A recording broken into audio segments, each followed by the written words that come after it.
Welcome, everybody. I'm John Felix, the president of PHSNE, and I want to welcome you all to tonight's presentation, which promises to be, I think, a very, very exciting, interesting presentation by Eric Luden on digitization of images and film. Really looking forward to it. I would like to make, before we get started in the main program, just a few announcements. Number one, the journal has been mailed. And it's a 2021 issue. And if you haven't received it in the mail and you're a member, you should let us know, because you should have received it within the last couple of days. It's a very exciting issue, I think. We have two main articles. One's about a spy satellite, and it's written by the fellow who actually oversaw the development and the design of that satellite, Phil Kressel. The other one is about kind of a fascinating woman, young woman, I shouldn't say young, but she was a photographer in Lowell that worked in the mills back in the 1800s and ended up opening up her own studio. So I think you're going to find the story about Miss Smith very interesting too. Second of all, and this is quite exciting, I think, Photographica annual show is back. And it's shaping up to be, I think, a very, very exciting show this year. There's going to be over 70 tables of dealers selling all sorts of things, including cameras and equipment and images. And in the afternoon, it's going to be an auction. And that's going to take place on April 23rd. It's a Saturday. And you may be wondering where it's going to be, and I'm not going to tell you. The reason I'm not going to tell you is I want you to find out for yourself by logging on to a brand new website. Just came on site, came up on the last couple of days, and you will not recognize it. It is so great.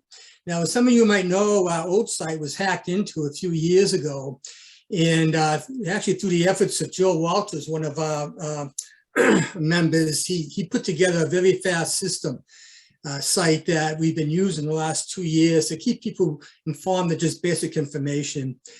But like with any crisis, once in a while, you could use this hacking as an opportunity to do something really good. We use it as an opportunity to reflect on what we're doing and how we're doing it and who we're serving.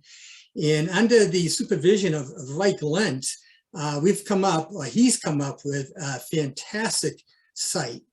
And on there, you will find all sorts of information, including the location of Photographica. So I want you to check that out. And finally, I just want to make a point that I think this is a very exciting time to be part of PHSNE. We're putting out some great products. The journal I am extremely proud of. Photographica is coming back again, and there's all sorts of enthusiasm surrounding that. And of course, we have the website. But these types of quality products require help, require assistance, and we need that right now. And let me give you just one example. We think our 2022 journal issue is in pretty good shape. We already have a couple authors lined up and a couple drafts. But the 2023 issue is going to be a 50th issue. And we could really use some input, ideas on what that should look like. And I think that is going to be a great showcase for PHSNE, which would be, again, 50 years old. Now, just to put that in perspective, from 1973 to 2023 is the same amount of time that occurred between 1903 and 1953. And just think of all the things that happened during that time period.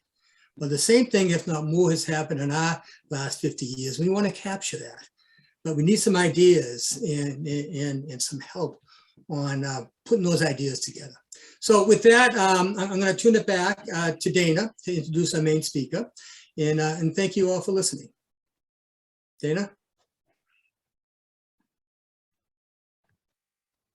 Hi, thanks, John. I'm Dana G, the program coordinator for PHSNE.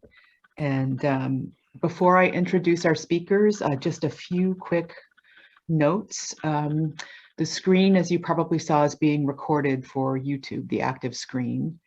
So I would recommend that you go to the view, which is, if you're on a computer, top right, and select speaker view for this presentation. And then at the end, when we all socialize, you could switch back to gallery view, but speaker view would be best for this. Please stay muted during the presentation. And if you have questions, please type them into the chat, and Andrea will be responding during and at the end of the presentation. So just use the everyone default addressee so that everyone can see your questions. All right, and stay tuned at the end of the presentation. Digital Silver Imaging is offering us a raffle with some very cool prizes. So hang in till the end. And I'll introduce now Eric, Luden, and Andrea Zocchi.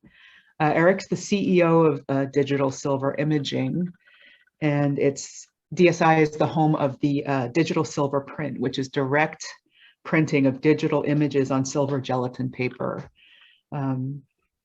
Eric is a former Kodak consultant and VP of marketing at Ilford, and Andrea is his partner, who together they've made the lab an incredible resource for fine art printing. So thank you both for being here, and it's all yours. Thank you. Thank you, everybody. Thanks, John and Ben and Dana, for having us tonight. Thanks, everybody, for coming out on it turned out to be a balmy Sunday here in Massachusetts. So it's great to be here and be able to talk a little bit about digital silver imaging, and which I started in 2008. Andrea joined the company in 2010, and it's been an exciting ride through a lot of interesting times. Like John said, think of all the amazing things that have transitioned in the past 50 years in photography. And I think it's kind of exciting to see what's going on now. My former colleagues at Ilford said last year was their best year of film sales they've had in 20 years. You know, so that, and with all the digital stuff that's happening, I think it's a fun time to be in our industry. And also I'm really encouraged by the number of shows and exhibitions that are coming back that we can all get to and appreciate photography. So, so digital silver imaging, the name comes from when I started, that I wanted to pioneer with Ilford this service of being able to produce true digital black and white prints directly from digital files, meaning that this is actually a photographic laser process, which I'll show you later, that's exposing digital files back onto a fiber-based or resin-coated silver gelatin paper to produce a wet chemical process black and white print.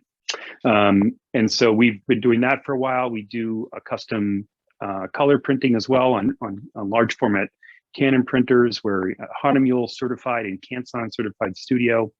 And we've always done scanning. And, you know, when I started out, I had to open the lab. We had a Nikon Cool Scan, the 9000. After that, when things got busier, we upgraded to the Hasselblad/Imicon. Well, we had an Imicon, and then we upgraded to the Hasselblad X5. So we've always been doing a lot of film work for clients. And Andrea, when was it? Like 2 years ago, Hasselblad announced that they were no longer going to service that scanner. Yeah, so that was about 2 years ago. I just want to correct one thing, so that I think, Eric, you misspoke. So our silver prints are a digital analog hybrid print. Yep. So it's not yet, print is exposed digitally and then analog chemically. dark room chemicals. But thank you. That's why we're a team. Yeah.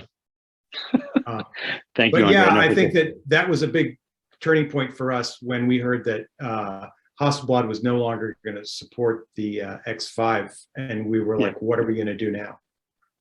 So a friend of mine out of New York, Elliot Irwood, whose son-in-law is a friend of mine. Actually, it's Rick Smolin is my friend. Elliot Irwood is his father-in-law. He contacted me, said he'd heard about this system that was available, which is what you see behind me. So this is what we've invested in. We actually have 2 of these systems. And one of the things that we realized about digitization is it's very slow, it's very expensive, and the benefit of this system that we've got, and we're going to show you a video in a couple minutes, is that we're using a medium format digital camera. It's 150 megapixel back, and the advantage now is that we can digitize film or glass plates or negatives or prints in a 60th of a second, and be able to give you a file though that is literally, when it comes out at native size, it's 700 megabytes. So the advantage of this system is that you can now get a consistent resolution of an entire archive, or just, you know, whatever you're trying to digitize, and preserve it. It actually meets Library of Congress standards. It's the only system out there that does this. So when we heard about this system, these things have been around since 2005, but they've only been made available to museums, institutions, the Getty, you know, big, large places. So when we were faced with the decision on what to do about scanning, and, you know, kind of with Rick Smolin's advice and thinking about other like National Geographic people that he talked to, we made the investment in this system. And it has revolutionized what we can do, mainly because of the cost, the speed, and the quality is superior to anything that's out there.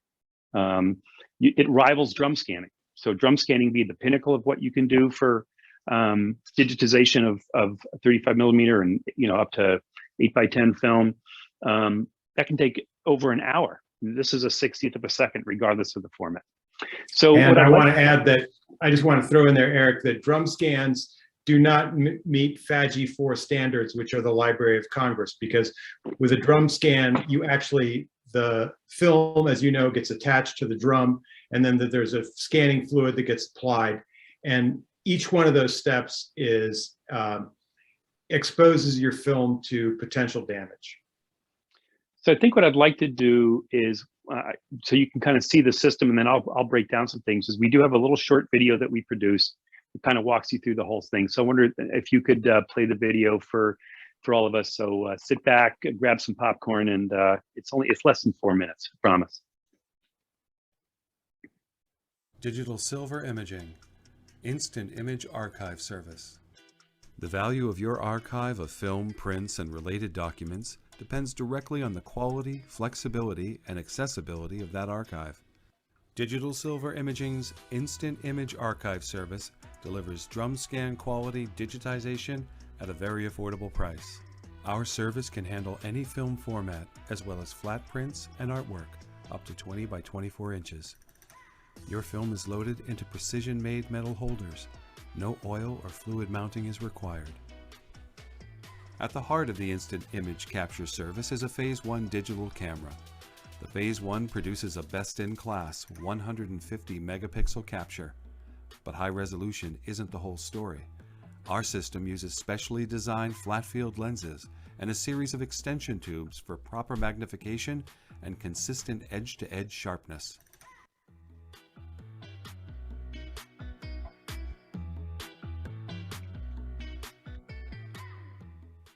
Once the appropriate lens is mounted, the system is laser aligned to ensure that the image sensor is parallel to the precision machined base.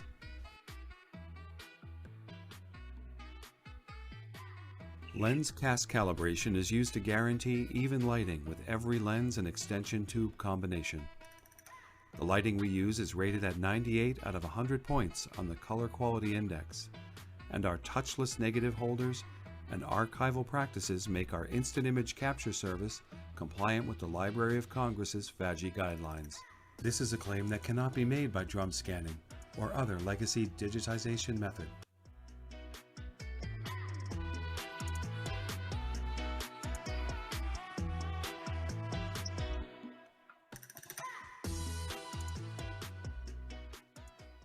Amazing digital hardware needs equally amazing software and skilled technicians to process the digital files.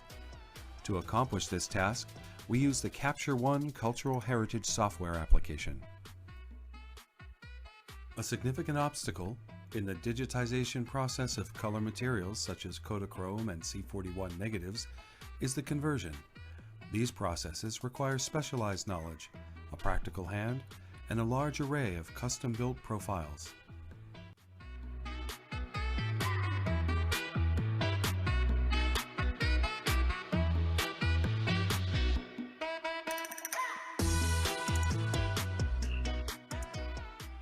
We bring knowledge and experience to creating superior digital captures of all film types, photographs, and flat artwork. Our philosophy is that every client's needs are different, and we craft a solution to meet those needs.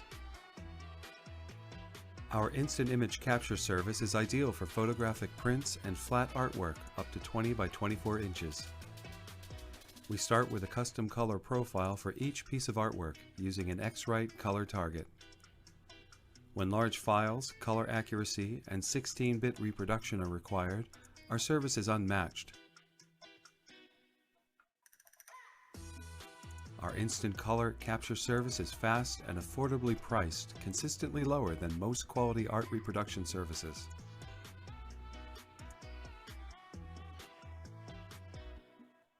Once digitized, we can also make fine art inkjet prints, also known as giclée prints. At Digital Silver Imaging, we can also mount, mat, and frame your fine art reproduction. To discuss your digitization needs, please contact us at info@digitalsilverimaging.com or by phone at 617-489-0035.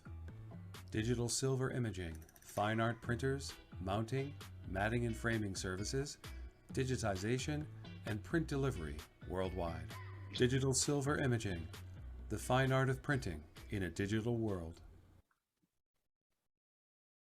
Thank you very much for watching that. So I felt like that would be a good way of kind of showing the system and what it can do. I can't say enough about the quality of the system we're using. I mean, these things they're really heavily made, machined metal. So when we're putting your film in here, again, not having to take it out and do wet mounting and oil mounting, it really holds the film extremely well. And so one of the other nice things that people often ask is if we're doing strips of film, either 35mm or 120, we do capture the full frame and a little edge of the sprocket. So if we are dealing with strips of film or individual negatives, the holders are built to do that. So that's really great. And sometimes we deal with really old and curly film. So we bought these other carriers that Phase makes that actually will clamp the negatives down in the holders with anti-Newton glass. So that again will help hold it flat and in place. I know that when we were doing Elliott Erwitt's archive, that was a big issue. And I'm gonna see if I can do this just quickly, but here's because I'm sure some of you all being maybe Red Sox fans will, maybe I can't show that, but that's the Ted Williams swing negative that we just digitized for the Griffin Museum. And there it is up on the screen.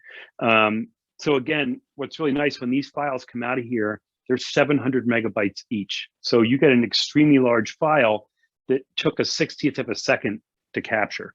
So it's really exceptionally good quality and speed, which is really what's great. And I'm just going to lift something off of here for a second to also show you. This is the negative stage. So if we're doing negatives, we use this system. And I'm sorry for the bright light. I don't know if I can deal with that. Not going to work.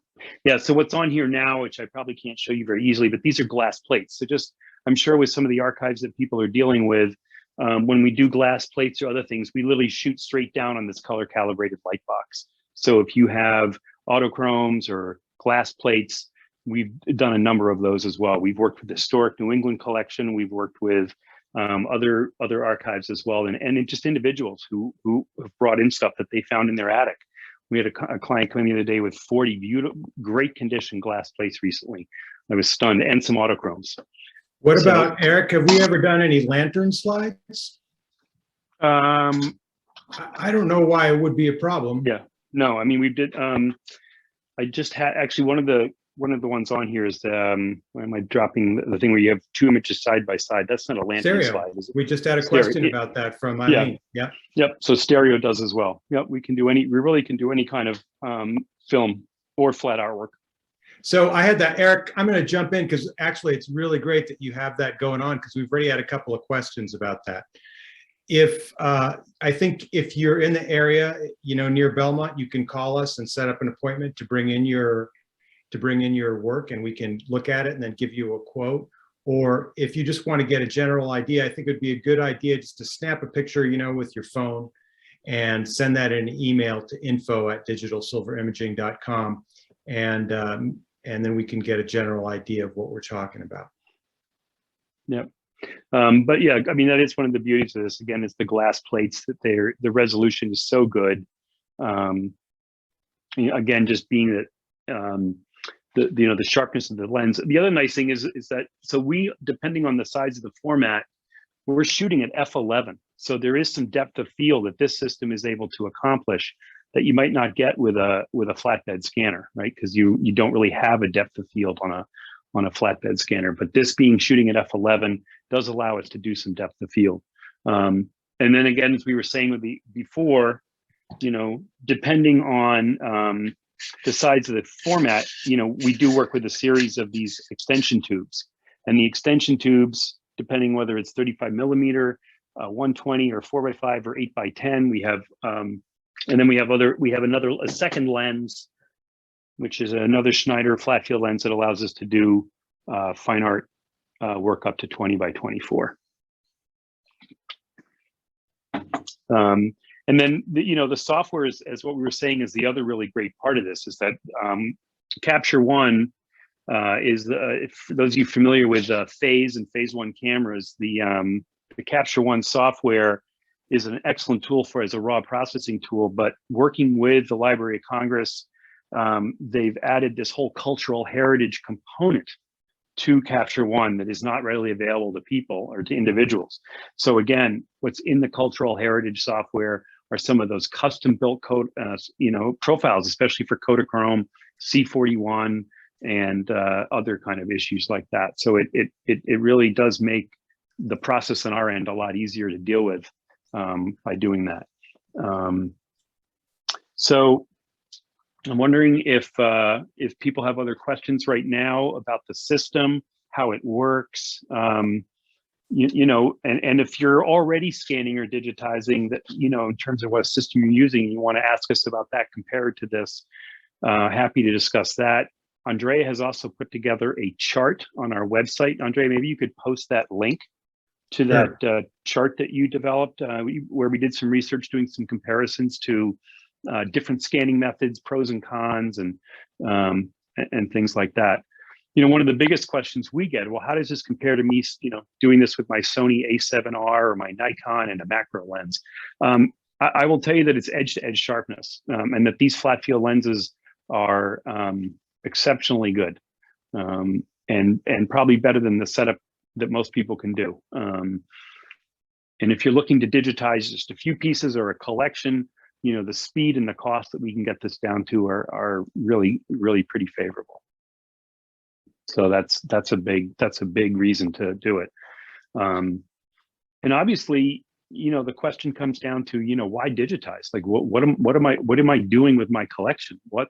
Is it a personal value? Does it have historical value? You know, especially people who are coming across glass plates in their family attic, or they find something at a yard sale. I mean, the gentleman had a photograph of a building up in Lowell that was a historic building that got burnt down. It's the only image they've ever been able to find of this particular building. So, you know, don't discount some individual pieces that you have about the historic value that your local historic agent, you know, local historic society or somebody else might find value in, number one. So you're helping preserve some history. And you know, if these are your own film that you've taken and been storing and caring for, you know, what do you do with it? How do you preserve it, and preserve it at a level that can be passed on generations? You know, if you send them off to Scan Cafe or one of those things, you know, that's fine for making quick uploads to places or to use as research online. But if somebody ever really wanted to use that in a higher quality level, you can't do that with those, you know, 50 cents or 25 cents or $1 a capture services. They're great for what they do. They get you a mass kind of document of all your negatives and slides. But, you know, after you've done that and you've edited them down to a reasonable number, come see us. You know, we're the ones who can deliver you some of the best quality of those valuable images. And that brings me to another point, that if you have all your negatives in sleeves, we can also literally just shoot them down on we can take your whole contact sheet, put it right onto the light box, and just make a contact sheet for you inside of the sleeves, which have enough resolution to be able to blow them up on your monitor and look at frame by frame to be able to make some decisions about,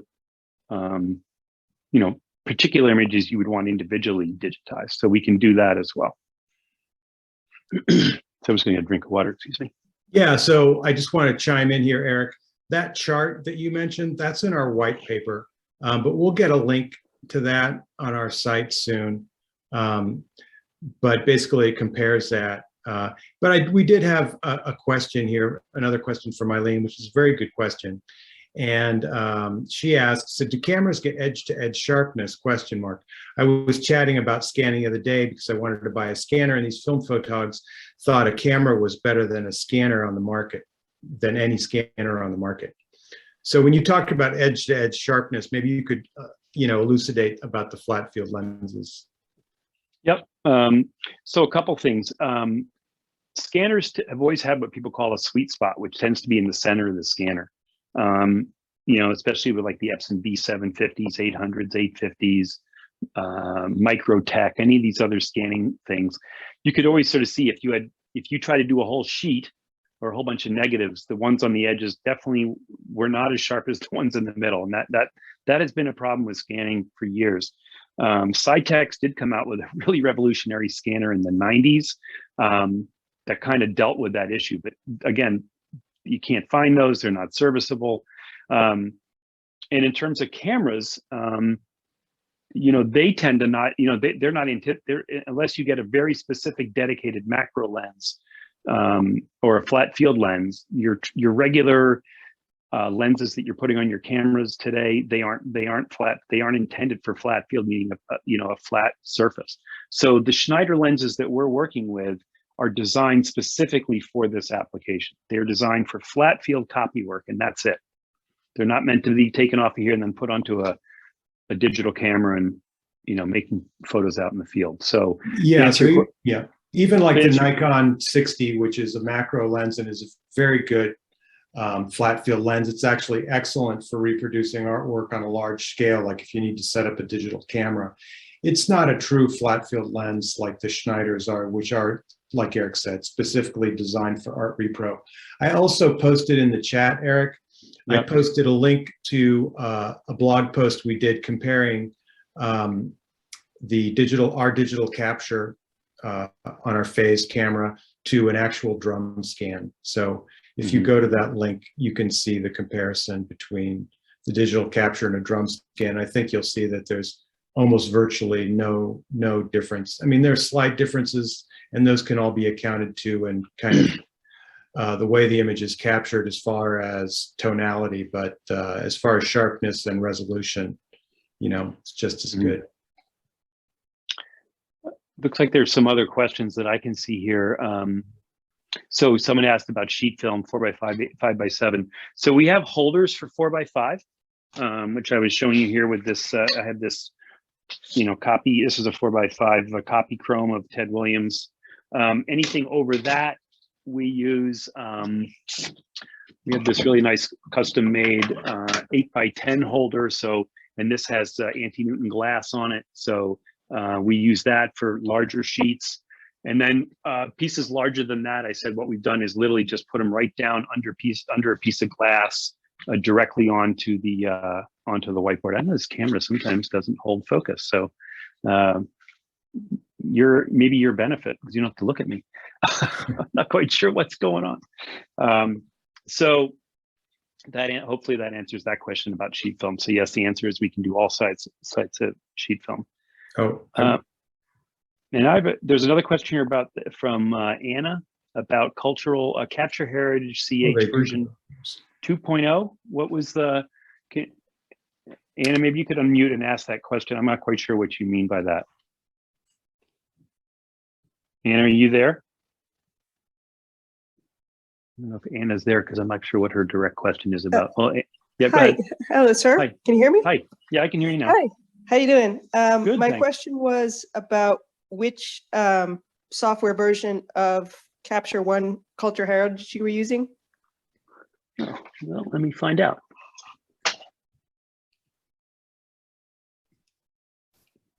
Yeah, we are on 20. 20. Okay. Yep. Okay, great. Thank you. Yep. Do you use the system yourself? Is that why you were asking? I use an earlier version. Oh, okay, great. What else do we, Andre, any other questions? Yeah, let's see. So I have another question about a PlusTech scanner and SilverFast software. Yep. I had to buy a special IC8 card to make sure to capture the extra emulsion layer of Kodak Ektachrome film. What Yep. do you use to handle that? We haven't had the, I mean, so that, you know, those are issues I think specifically related to flatbed scanners. I can't speak about that on an expert level, but as I said, because we're literally shooting straight through the film with the camera, the profiles are kind of built into the system to, I said, sort of deal with Ektachrome, Kodachrome, and the nuances of those films. And Yeah. Go ahead. I reposted that link. For some reason, I got the link to the framing page, which, hey, we do framing, just in case you didn't know. And Paul Roberts, hi, Paul. The van service that we had is really for outside of the New England area. We don't like to bring it on the road for local work. It's more efficient for us to deal with everything right here in house.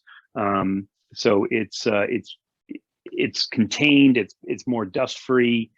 We have a lot more controls here than we do in the van. So better, you know, especially since you're all local, better to bring stuff right to us, or we can come out. We can come out and pick it up in the van if you would like. We're happy to do that as well. It's just I don't want to say it's a better solution, but we can digitize your work probably faster, and we have a lot more control in the lab, whereas in the van, you know, there's a lot of different elements, you know, power and weather, and it's just not as good as being in the lab, unless you have a very large collection, and then we can come to your location, like let's say if you know of an archive, and we would probably then set up in the actual facility. Yeah, that is what we did in New York for Elliot Irwit's archive. We really just went into his studio for almost 3 weeks. It was almost 4,000 negatives, so it took us 18 days. So let's see. So we also have some questions about capturing black and white materials, Eric, like do we do it and how is it done? Yep. So if it's for prints, obviously we can digitize. Like if you've made a darkroom print and you want to, you know, you've done all your burning and dodging and you want us to digitize that, we can certainly do that. So then we have a nice digital file of how you want your print to look. If it's digitizing film, you know, it's captured in RGB, but we generally convert it to grayscale. I hope that answers that question. But yeah, we deal with all different film formats as well. And you know, in terms of files, we often get a lot of questions about how do we deliver files. So typically, depending on the size of the job that we're doing, unless you have Capture One software and know how to use it, we do not want to give you the raw files, because what we have found is that people opening up the raw files from Capture One in Lightroom, Lightroom actually compresses some of the information. So we can give you full res TIFFs, we can give you JPEGs, you know, and at any size. So if you say, look, I want the full res TIFFs and I want JPEGs at, you know, 8x10 at 300, it's just during the export and the processing that we would export those to you.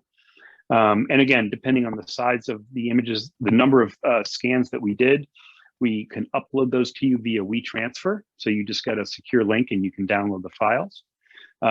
We just, as I said, ordered these new, we have these new 64 gigabyte thumb drives that are USB 3.0 on one end and USB-C on the other. So we can burn that to that. Or if it's larger and you have a drive that you want us to just back everything up onto, we can do that as well. We typically do keep things here for a short, for a period of time. But if you don't want us to do that, we can simply delete everything after the job. That's entirely up to you. As I said, we don't feel every customer has the same need, so we will just work with you on whatever way you want us to do that. So, Eric, we have another question here, and I think this can kind of be made into a universal question. We get it a lot, which is slides or a film in mounts. How do we deal with that? So that has been a, I mean, it is a tough question, because a lot of you probably know that slide mounts cover up about 15% of the frame. So, in the case of these right here, if we put them right into these mounts and digitize them like this, it's obviously faster and easier. But if there are things outside the frame that people want, I'll tell you one other thing that's can be done, which is nice about this system, is if we do photograph them in the mounts and you have all sorts of information written on the border, or maybe you use one of those slide scribe systems from years ago that printed out labels that had all that on there. The beauty of the system is, because we have both the side lights and the transmissive light, we literally can capture the slide and then the strobes will fire, and it will capture all the detail on the perimeter of your slide mount. But if things have to be unmounted, we can do that. We have to charge for that. We will pop the cardboard mounts. If they're cardboard mounts, we would pop them open, and then when we put them back into a glassless Geppy plastic mount, because generally when you slice open the cardboard mounts, you got to replace them. And Eileen asked too about some of her slides might be degraded, some kind of bacteria. We'd have to take a look at that. A lot of times there's not much you can really do with that other than Photoshop, which kind of leads me into the next question. Someone asked, let me see if I can see who asked, but do we do Photoshop work? And yes, we do. So we can make any corrections. And I'm just going to kind of cruise through a couple of questions here quickly, Eric. All right. I'm going to turn off my video for a second while you do that. And we're just going to give you a little kind of the nickel tour. Many of you may not have been in the lab before, and I just kind of want to give you a little sense of what we do. So I'm going to turn off my video and let Andrea answer a few questions. Yep. So let's see. Sal asked a very good question. He says, can you print to film for alt process contact printing? And I'm assuming, Sal, that you're talking about like printing like Pictorico or something like that. And you can unmute yourself, Sal, if you want to. And I'm assuming that you're going to be doing something like a Van Dyke Brown or cyanotype. So yeah, we can do that. We can. Yeah, cyanotype or platinum prints. Yeah, definitely. And we can definitely work with you, to get that just right. So, because especially if you're doing platinum prints, I'm sure you have a very specific idea of the way you want those negatives to look.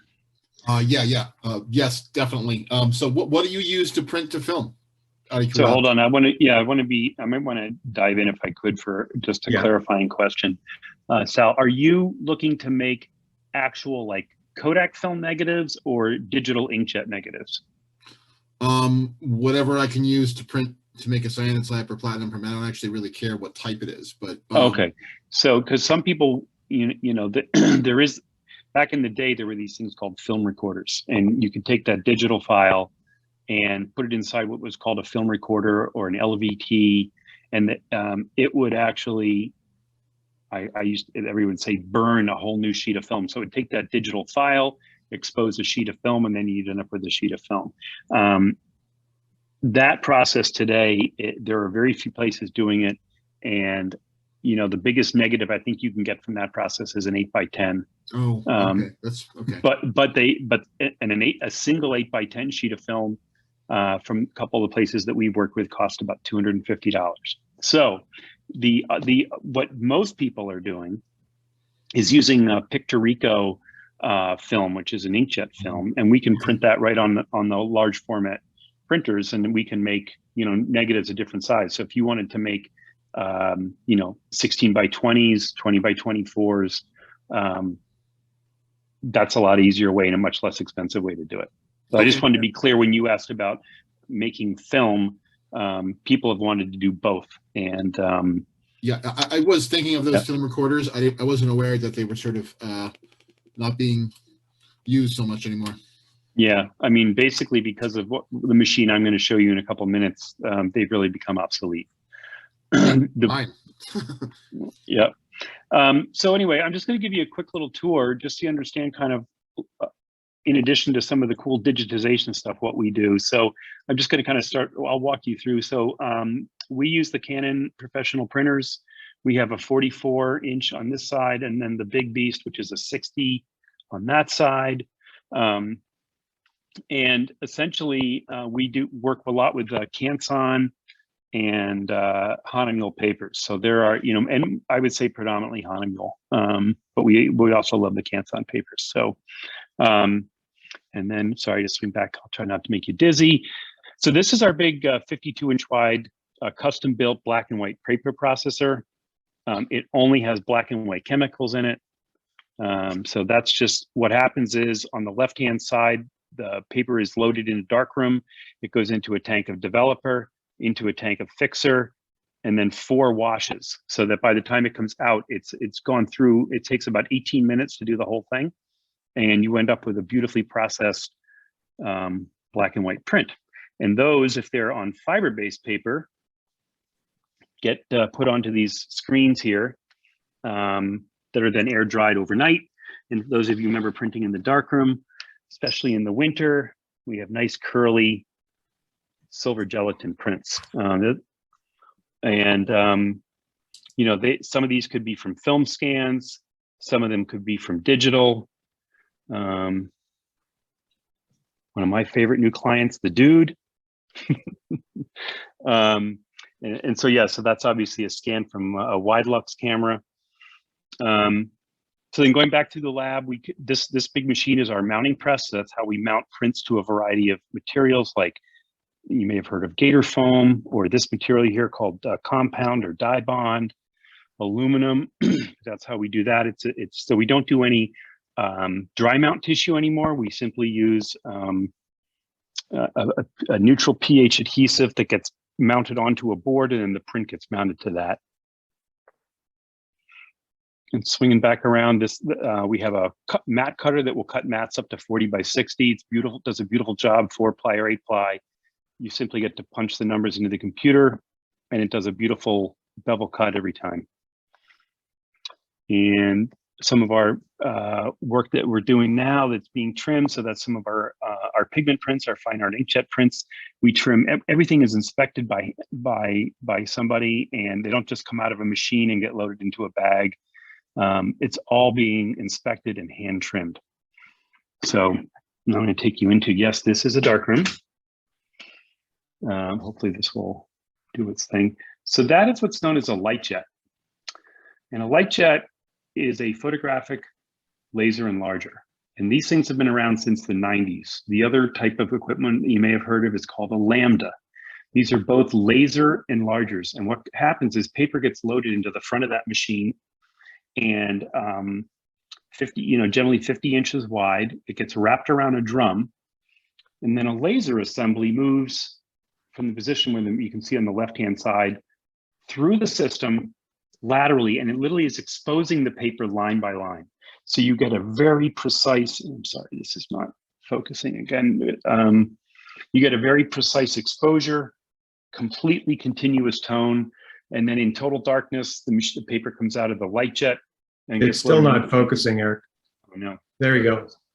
So then it gets loaded back into that's the feed end, if you will, of our black and white custom built black and white paper processor.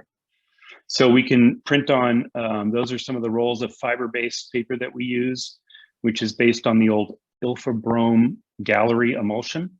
And then we also use a resin-coated paper as well. So we can use a resin-coated pearl finish or the fine art fiber gloss. So people ask, well, what is it when it comes out? It's a silver gelatin print. It's exactly what it is.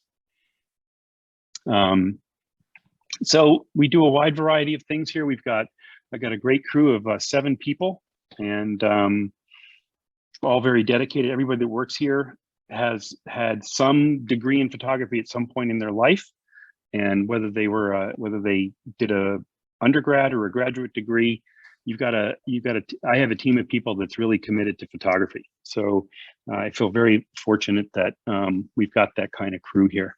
So I'm going to go off video so I don't make you dizzy. Yeah, so we have a couple more questions here, and I know, Dana, I know we're hitting the 45-minute mark, so I think we're probably going to try to wrap this up fairly soon. So what size prints can you do? So Dan, I'm assuming that you're saying, maybe Dan, if you unmute yourself, you're talking about digitizing a print or printing a print? Yeah, thanks. Printing a print. So I've got digital images already prepared and print ready. Yeah, so if it's a color inkjet print, pigment print, we can do up to 60 inches wide. If it's a silver gelatin print, we can do about 50 inches wide. And with both those, it's probably about as long as you want. I think the largest silver print we made was, how long was that, Eric? We just did it. 10 feet? 4 feet by 10 feet. 10 feet, yeah. So, and inkjet prints, we made those 30 feet. Didn't we do that? 30 feet for an inkjet print?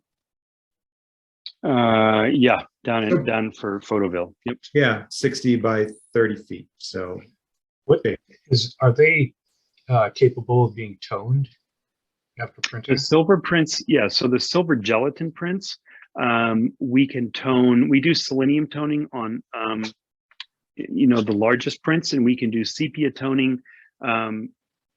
We may be revising this and only going up to 20 by 24 because of bleaching and having to tone a sepia print has become really problematic. And our supplier is having, we use a photo speed sepia toner, and we can't get the really big jugs anymore. So I have but selenium is not a problem. We have that on our website. We do, we show a standards, either 1:4 dilution, 1:9, or 1:20. Yeah, or we can do a custom if you need a custom and you have a series of prints. So Vladimir had a question.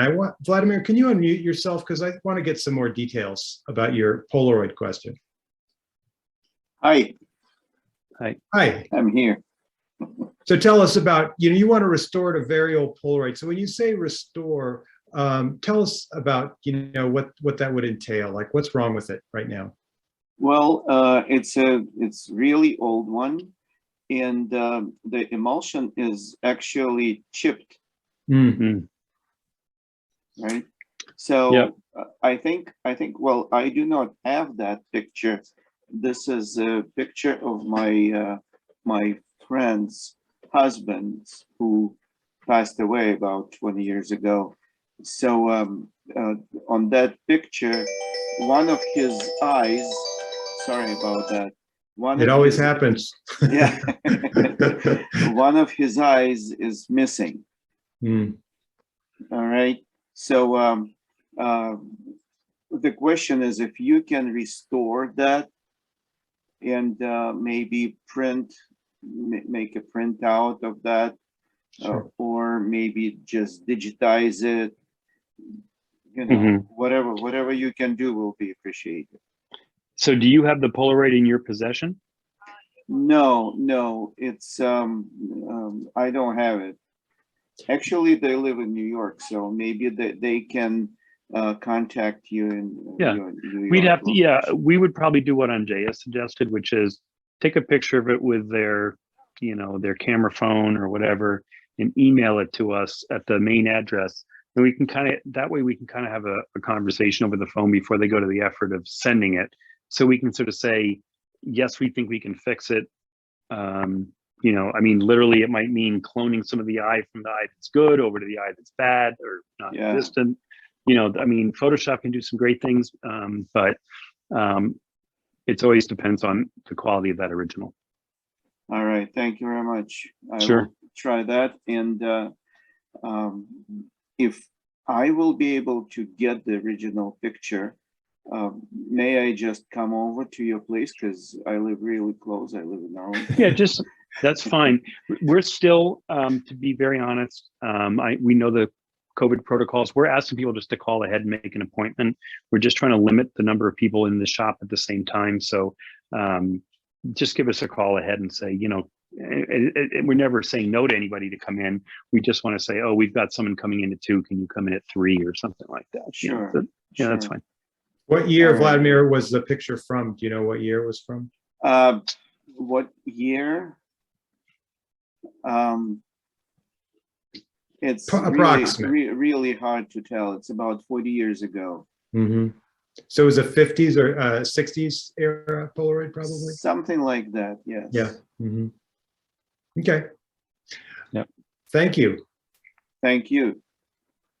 Eric, so Yep. John asked, and I don't know if we've ever tried this, but can we digitize the daguerreotype?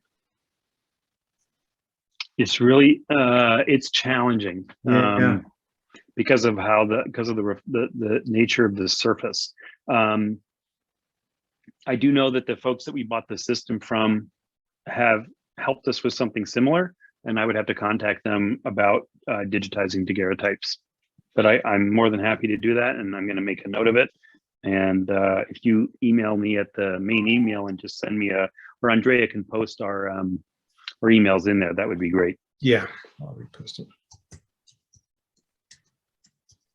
Dana actually already posted it in the chat, which is info@digitalsilverimaging.com, but I'm going to post it again here. And I think, let's see if we have any other questions here that we have not answered. Oh, I know there was one here. So yeah, John asked, and he sent this to me directly, but I think it's a really good question. Said, using the software profiles already in your system, are there any special issues dealing with Kodachrome slides? The dreaded Kodachrome slide. Yeah, that is one of the things that's built into the software, which I will tell you is does do a great job on Kodachrome because of, you know, the contrast, the color shift a little bit, you know, so the before and after is really pretty remarkable to see without it applied and then applying these custom built profiles. Okay, so I think that we've pretty much gotten to most of the questions, and if we haven't gotten to your question, you can always send us an email or call the lab. We're real people and we love to talk to photographers. So let's do the raffle, Eric. Okay, so there are 58 people on. Yeah, so I've already run 2 numbers through the random generator. So okay, so we're gonna do 2 things. For the fun of it, we're going to raffle off a nice brand new DSI shirt. We have them in all sizes, and for men and women. You need to move so we get a focus, because right now it just looks like you're wearing a thing. Trying to get this to work. Yeah, tonight's really been picky. Yeah, well, it has our logo on this side, and it has. Oh, that's focused. There you go. Yeah. So as I said, we have variety of sizes and for men and women, so we'll do that. That's just kind of the fun thing, and we'll do that first, and then I'll tell you what the next one is. So go ahead, and then you're gonna have to, we use a random number generator, and all it is we will count down from the top. It goes alphabetical, so whatever number came up out of that random number generator, Andrea will tell you who won the shirt. I'm working on it. I won't sing. Maybe Dana the will. winner is Richard Coolish. Unmute yourself there, Richard. Hello, I am here. All right, well, Richard. So if you email me at info@digitalsilverimaging.com, just tell me what size shirt you like, and I'll get it out to you. Oh, yeah, and just send me your address or come by. All right. Either one. Thank you. We'll do that. Yep. All right, and Okay. the second one, we're going to give away 3 free scans. The winner will be able to bring in, we're going to ask for all the same format. So it's either all 35, 120, 4x5, or all glass plates.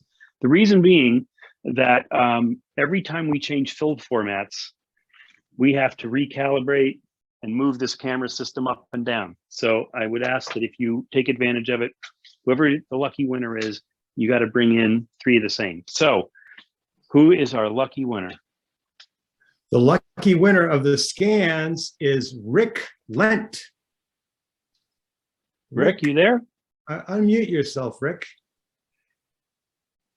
Or I hope I pronounced that correctly. Could be Reich. Are you there? Maybe. R-Y-C-K, Lent. Are you kidding? No, we're not kidding. You're the winner.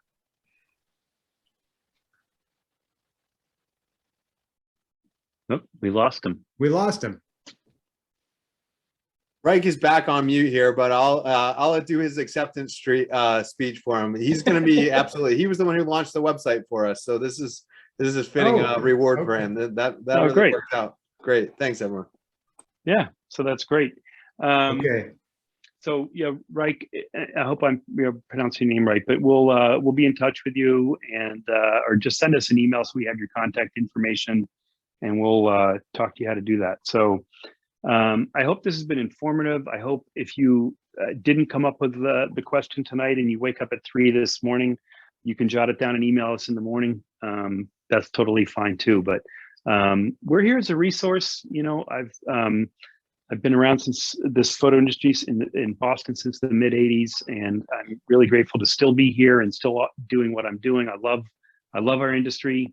I love everything about it, and you know, really glad that PHSNE is coming up on a 50th anniversary. I can't tell you the amount of equipment over the years I bought at Photographica. So I'm very excited you guys are bringing that back. That's great. And if everything goes well, you may even see me there with the table. So, but we're not going to say any more about that. So anyway, really great to see so many people here tonight. Thanks for your attention and for your time, Andrea, and I greatly appreciate it. And we hope to hear from you and see you all at some event very soon. Photographica would be great. Yeah. So thank you all. Thank you both. That was incredible. And we can all unmute and give Eric and Andrea a round of applause. Are you coming to Photographica? Yeah, I think so. I think we'll be there. Oh, good. I'm excited. Yeah. So thank you. You're welcome, everybody. Thank you very much. Have a safe evening and a great week coming up. We're looking forward to seeing you. I hope that comes to pass. That's going to be great. Great. All right. And, but please send us your questions and contact us with anything, whether it's about scanning, printing, framing, or just want to, you know, talk photo. I'm around.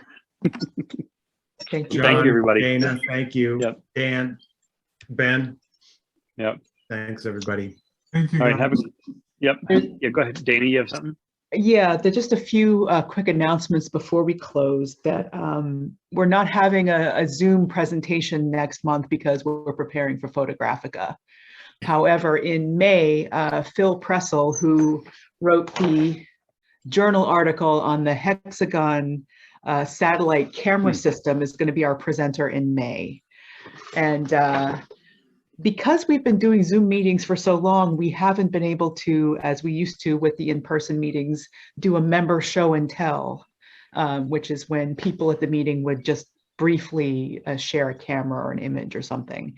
So I'd like to encourage members, if they would like to do a brief show and tell before the next presentation, send an email to programs, plural, @phsne.org.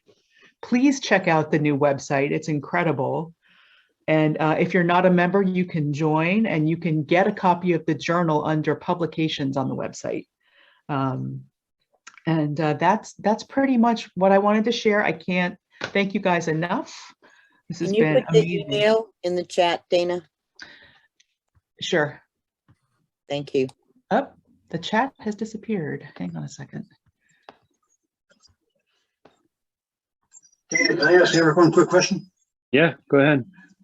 Eric, I started a group a number of years ago, quite a few years ago, with the Boston Architectural, not the Architecture Center, the Society. DSI?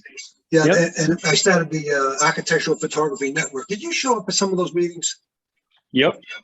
Okay, I thought so. Probably when I was working for Ilford or something, but yeah. Okay, I remember. I- Okay. Yeah.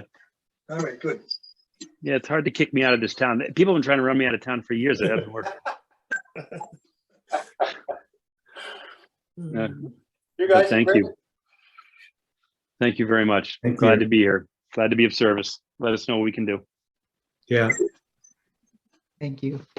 All right, everybody. Have a great evening, and hope to see you folks at something. For those of you who do like to get out and do things, I understand Leica is doing kind of a fun event on Tuesday night down at their store in Boston. So if you get out and go to things, you know, that should be a nice exhibit. And the other local photographer that I know is Frank Armstrong, I think has an exhibition at Fitchburg State. So there's some nice exhibitions out there. Get out and see them. It's nice to feel like we can all get out and enjoy things again. Yeah. So thank you all. Have a good night. Thank you. Congrats to the winners. Thanks, Andrea. Yep. Thanks. Good night, everyone. Thank you. Good Thanks, night. Thank you, Ben. Eric. Thank you, Andrea. Thanks, John. Thank you, Dana. Thanks, John. Good night, everyone. Good night. Good night.